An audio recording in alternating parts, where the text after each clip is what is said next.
Olá, tudo bem? Estamos juntos aqui mais uma vez para darmos continuidade ao nosso estudo da lição da Escola Sabatina deste trimestre, que você já sabe tem como título central o Grande Conflito. Na lição dessa semana, lição número 9, já estamos aí na lição número 9, nos encaminhando para a reta final deste trimestre, tem como título O Fundamento do Governo de Deus. Na lição anterior, nós estudamos sobre o Yom Kippur, o dia da expiação, e a relação que esse dia tem com a purificação do santuário celestial, que nós entendemos que se iniciou ali em 22 de outubro de 1844, dentro do contexto da profecia de Daniel 8,14, das 2.300 tardes e manhãs. Bem, eu sempre falo isso, mas é importante você voltar, caso você não tenha compreendido de forma completa essa lição. Acho que é importante você reler, estudar novamente, porque é fundamental a gente entender todo esse contexto para compreender de forma um pouco mais plena, toda a ideia do grande conflito. Essa é a grande verdade. Bem, e aí na lição dessa semana, que é baseada nos capítulos 25 a 27 do grande conflito, e aqui eu já deixo como uma dica de leitura, porque no final do vídeo nós vamos dar uma dica de leitura, mas é claro que você que ainda não começou a estudar, a ler o livro Grande Conflito, comece. Comece a estudar, comece a ler, porque a lição desse trimestre é um resumo do livro Grande Conflito. Então, em cada lição, você vê ali quais são os capítulos que aquela semana está resumindo. Então, nessa semana, nós temos o resumo de 3 capítulos, capítulo 25, 26 e 27 do Grande Conflito. Mas é extremamente importante e fundamental você ler o livro de forma completa, porque isso vai enriquecer a sua compreensão sobre o grande conflito e nos ajuda a entender melhor aonde nós estamos, em qual contexto histórico nós estamos, em qual momento nós estamos dentro desse grande conflito, e qual deve ser a nossa posição e as nossas atitudes dentro desse grande conflito. Então, eu acho que é fundamental para você que ainda não começou a ler. Tudo bem, estamos já terminando quase o trimestre, mas comece a ler. Comece a ler, porque isso vai enriquecer não só o seu conhecimento, mas também vai enriquecer espiritualmente a sua vida, e você vai conseguir compreender a si mesmo dentro desse conflito cósmico entre o bem e o mal. Bem, então, nessa semana, o capítulo então é baseado, o resumo é baseado no capítulo 25 a 27, e é interessante que após o desapontamento, ali essas pessoas esperavam, aguardavam a volta de Jesus, ali em outubro de 1844, Jesus não volta, e eles vão à Bíblia e compreendem a questão, então, do santuário celestial, que a purificação do santuário não era a purificação da terra, que não era o retorno de Jesus, mas sim a purificação do santuário celestial, porque há um santuário também no céu. E aí, logo após, quando eles entendem essa verdade, eles vão, então, se aprofundar no estudo do santuário celestial, e nesse estudo eles vão compreender a importância da lei de Deus dentro desse contexto do grande conflito. Eles vão compreender a importância de toda a lei de Deus, uma lei que é imutável, uma lei que é eterna, e que é o parâmetro do julgamento, porque lembra que nós falamos na lição anterior? O contexto do santuário ele é um contexto de juízo, de julgamento. E todo julgamento ele deve ser realizado à luz de uma lei. Então, o julgamento divino não é diferente. Ele vai ser e é realizado à luz de uma lei. E por isso que, ao eles compreenderem a existência de um santuário celestial, eles vão compreender, então, de forma mais profunda a questão do juízo, do julgamento. E é claro que isso vai levá-los automaticamente a estudar de forma mais profunda a questão da lei de Deus, que é o parâmetro para o seu juízo. Então, ao compreender, ao estudar de forma mais profunda, eles vão ali descobrir a importância de uma dessas leis. É claro que os 10 mandamentos, e Tiago fala isso, quem tropeça em um, tropeça em todos, todos têm a sua importância, mas tem um mandamento ali que ele tem uma função muito específica, que é o 4º mandamento. Ele tem uma função muito específica, porque esse mandamento, que é o 4º mandamento, que fala sobre a observância do sábado, ele nos remete diretamente ao nosso Criador e nos mostra que reconhecer o nosso Criador vai nos levar a uma adoração verdadeira. há uma adoração a ele. Então, o quarto mandamento, ele é fundamental porque ele tem esse papel, digamos que exclusivo, né, de nos levar automaticamente ao nosso Criador e adorá-lo, então, de forma verdadeira, por ele ser o nosso Criador. E eles, então, começam a compreender essa ideia. Lá em Apocalipse capítulo 11, verso 19, Apocalipse 11, verso 19, João ele tem uma visão que certamente foi uma das visões mais belas que ele teve. Não tenho dúvida disso, porque veja só, né, o que João ele enxerga, né, o que é mostrado a João. Verso 19 de Apocalipse 11. Antes do verso 19, você tem ali um contexto de juízo, de julgamento, né? Um cenário de julgamento. É interessante você ver os versos anteriores. E aí no verso 19 diz assim: e abriu-se no céu o templo de Deus. Ou algumas versões vão falar o santuário de Deus. E a arca do seu concerto foi vista no seu templo. E houve relâmpagos e vozes e trovões e terremotos e grande saraiva. Então João, ele vê, né, abrindo-se no céu o templo de Deus e ele vê a arca do concerto. Então João ele tem aqui uma visão do setor do santuário celestial, né, do Santíssimo, do lugar santíssimo. Porque é ali no lugar santíssimo que o santuário, que a arca da aliança, ela foi colocada. Então João ele tem essa visão, abre-se o templo, né, abre-se o santuário celestial e ele vê a arca da aliança, a arca do concerto, no santuário que está no céu.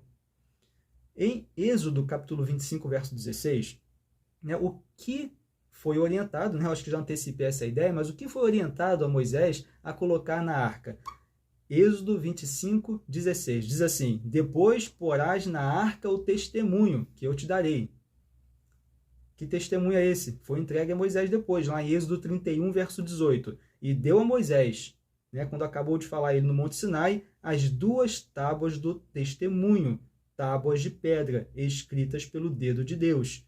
Então, no capítulo 25, verso 16, né, diz que Deus orienta a Moisés, né, a pôr na arca o testemunho, e aqui agora, né, depois que termina de falar no Monte Sinai, ele entrega a Moisés as 2 tábuas do testemunho, que foram escritas pelo dedo de Deus, né? O próprio Deus escreve, né, nas tábuas a sua lei, o seu testemunho, e entrega a Moisés, né? E já havia orientado a guardar esse testemunho, né, esses mandamentos, essas leis na arca da aliança, aqui no santuário terrestre. Então, da mesma forma, né, nós vimos na lição anterior que o santuário terrestre ele foi construído conforme o modelo mostrado a Moisés do santuário celestial. Nós chegamos a essa conclusão na lição anterior.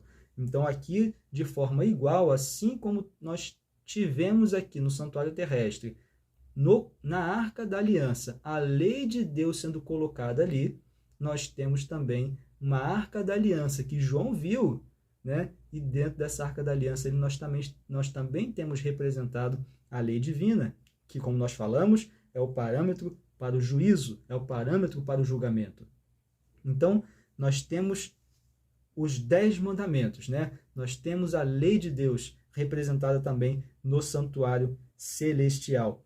É interessante aqui um texto que a própria lição nos traz, do Grande Conflito, página 365. Acompanhe comigo, acho que vale a pena ler esse trecho aqui, de Ellen White. Diz assim: dentro do Santo dos Santos, no santuário celestial, a lei divina está sagradamente guardada. A lei que foi pronunciada pelo próprio Deus em meio aos trovões do Sinai e escrita por seu próprio dedo nas 2 tábuas de pedra. A lei de Deus que se encontra no santuário celestial é o grandioso original, do qual os preceitos inscritos nas tábuas de pedra registrados por Moisés no Pentateuco eram uma cópia exata.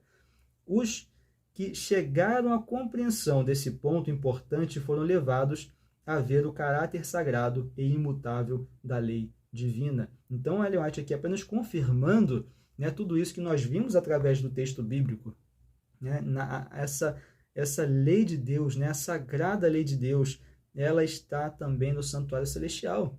Né? Aqui nós tivemos uma cópia guardada aqui no santuário terrestre, na Arca da Aliança aqui na Terra, mas temos também no santuário celestial sendo representada lá, né? Na Arca da Aliança, na qual o João teve essa visão, né? Certamente uma visão muito incrível, imagina, né? O João, ele enxerga, ele vê ali o lugar santíssimo do santuário celestial.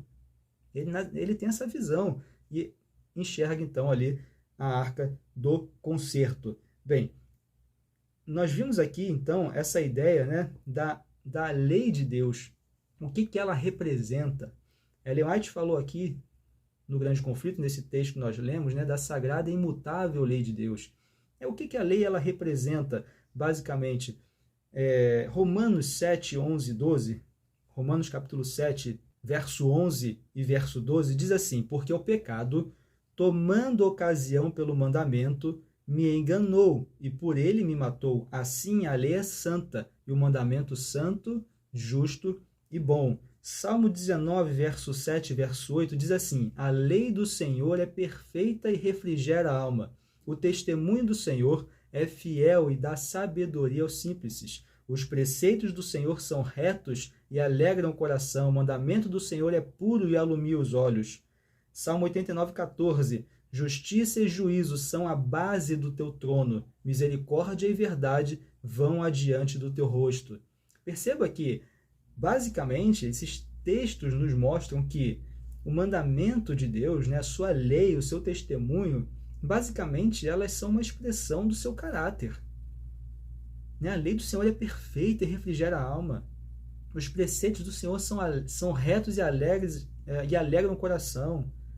É santa, né? A lei do Senhor é santa, mandamento santo, justo e bom. Basicamente, a lei, ela transparece, né? Ela nos mostra o caráter de Deus. Sendo a transcrição do próprio caráter de Deus, é evidente que essa lei ela é imutável, porque o caráter de Deus ele é imutável.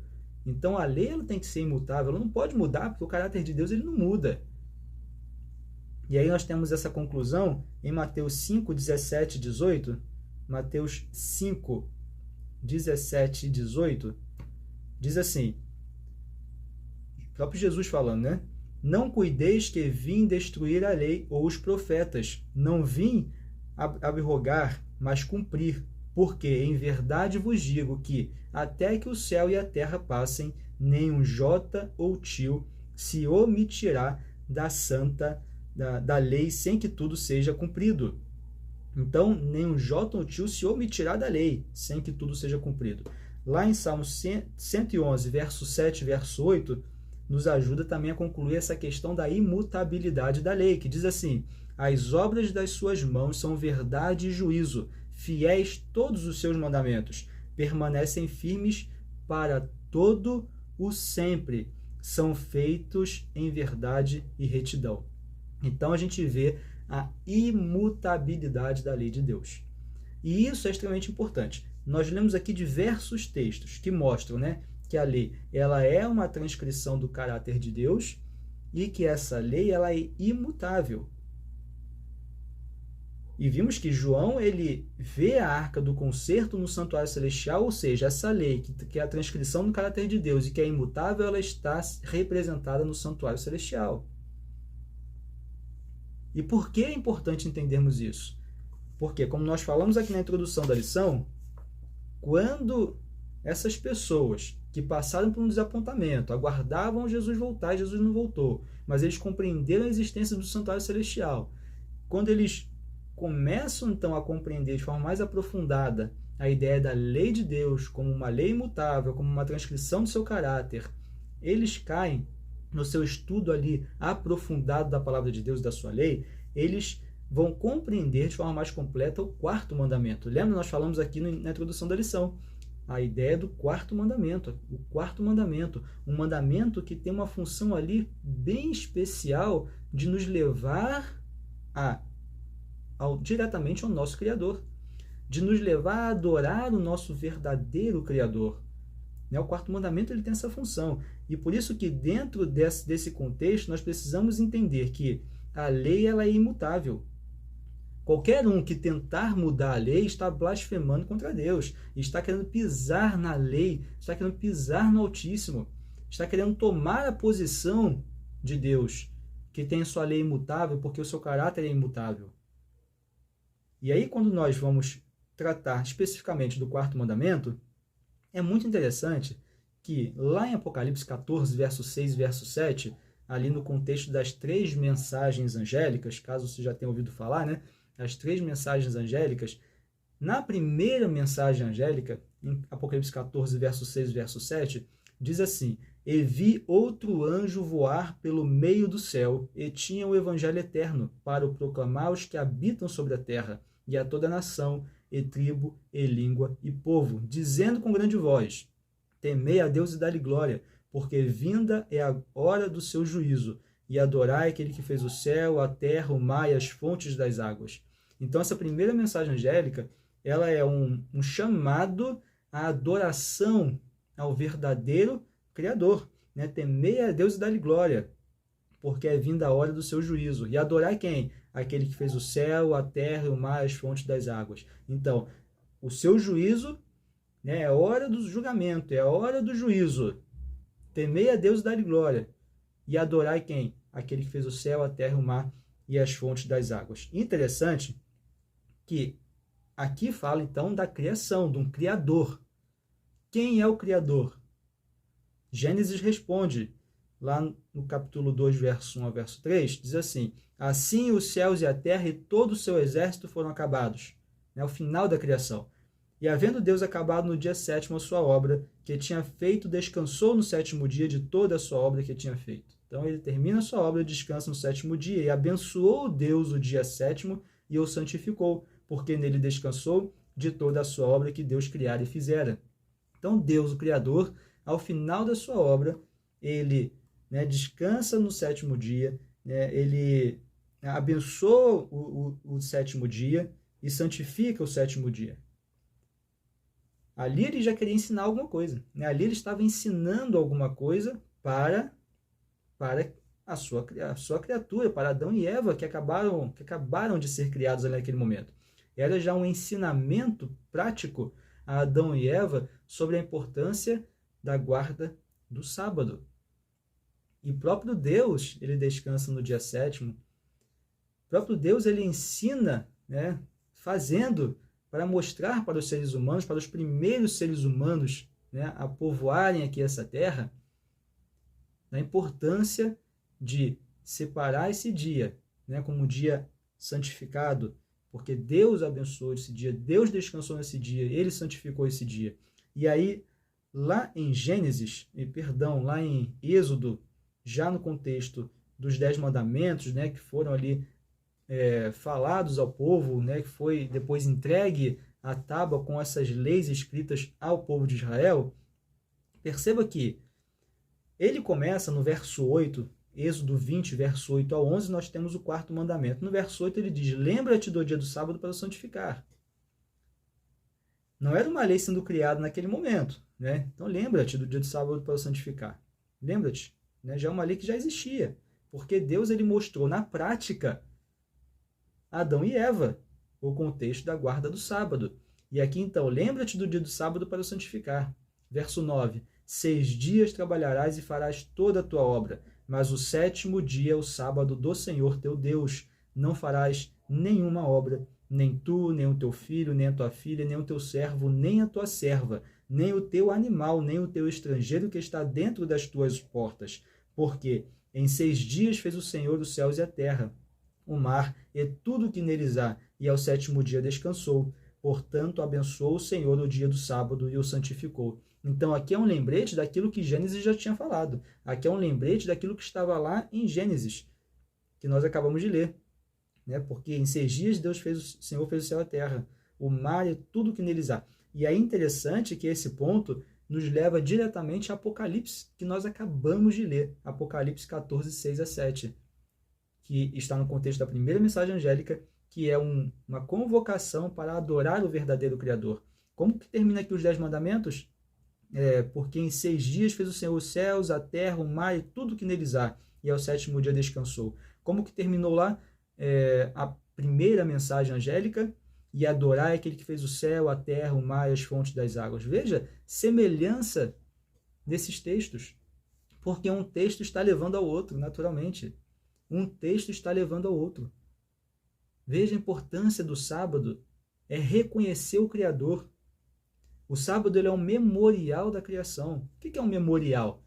Pense lá no World Trade Center, né? Aquelas torres gêmeas que em 2001 foram atacadas por terroristas, né? E os aviões lá bateram propositalmente nessas torres e as torres vieram ao chão.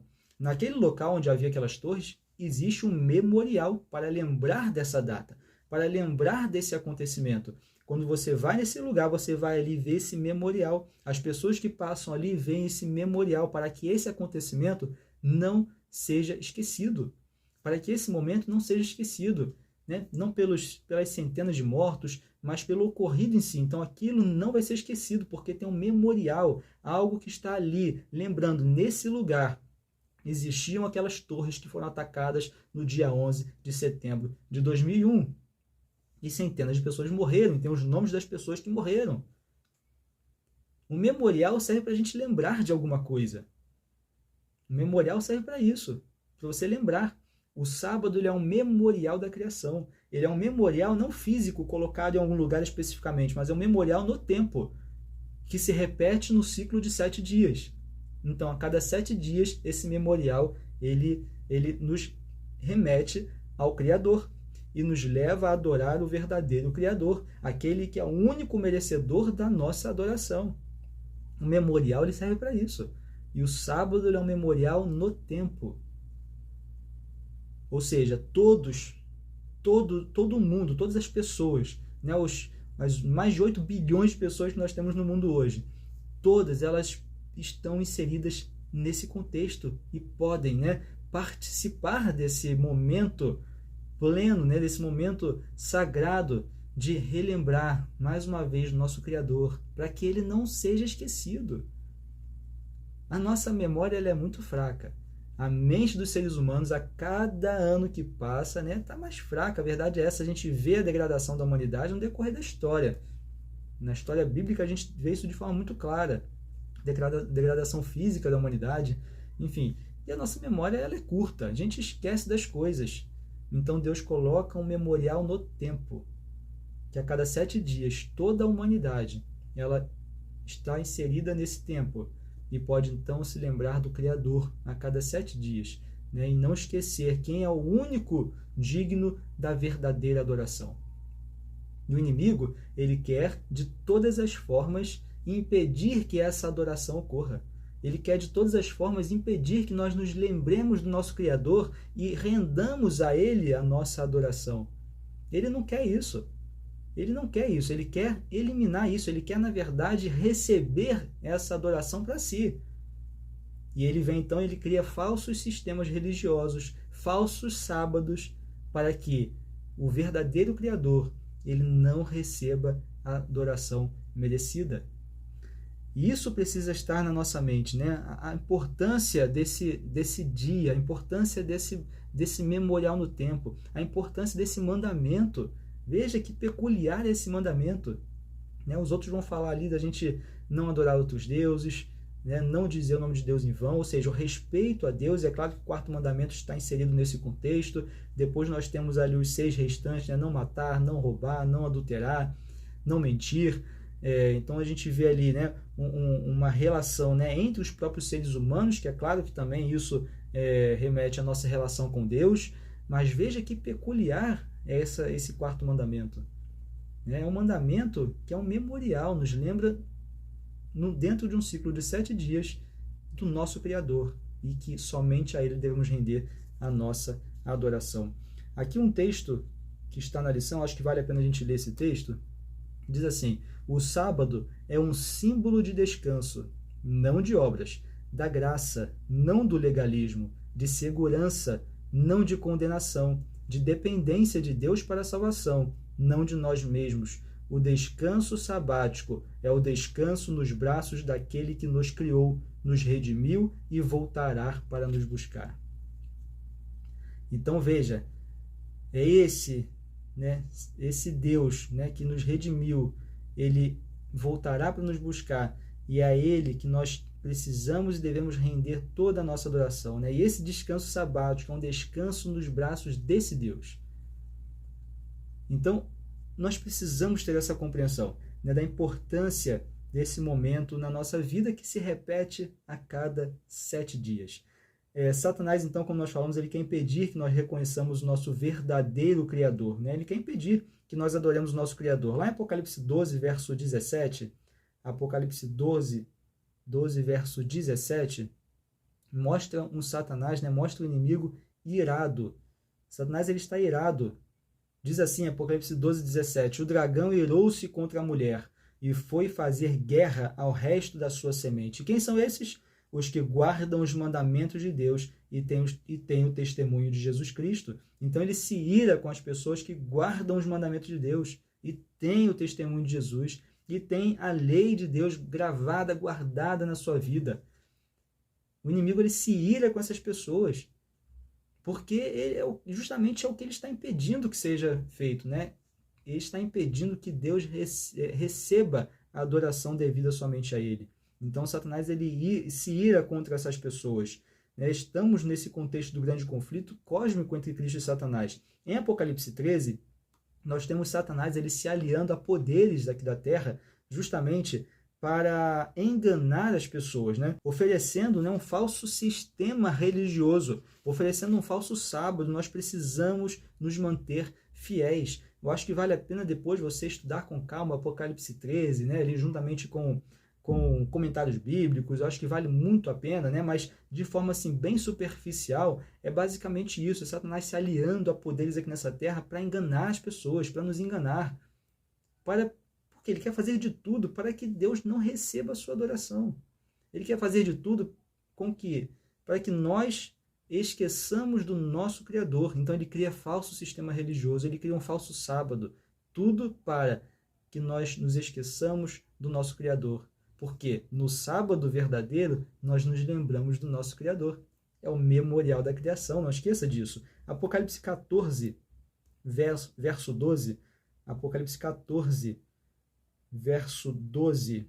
Diz assim, aqui está a paciência dos santos. Aqui estão os que guardam os mandamentos de Deus e a fé em Jesus. Então é evidente que há muitos sinceros nas diversas religiões que existem aqui nessa terra, né? Existem muitas religiões, muitos sistemas religiosos, e é claro que há muitas pessoas sinceras nessas diversas religiões, né? E Deus aceita o louvor, né, de todo adorador sincero. Essa é a grande verdade. Deus aceita o louvor de todo adorador sincero. Mas chegará um dia em que todos os vivos deverão fazer uma escolha.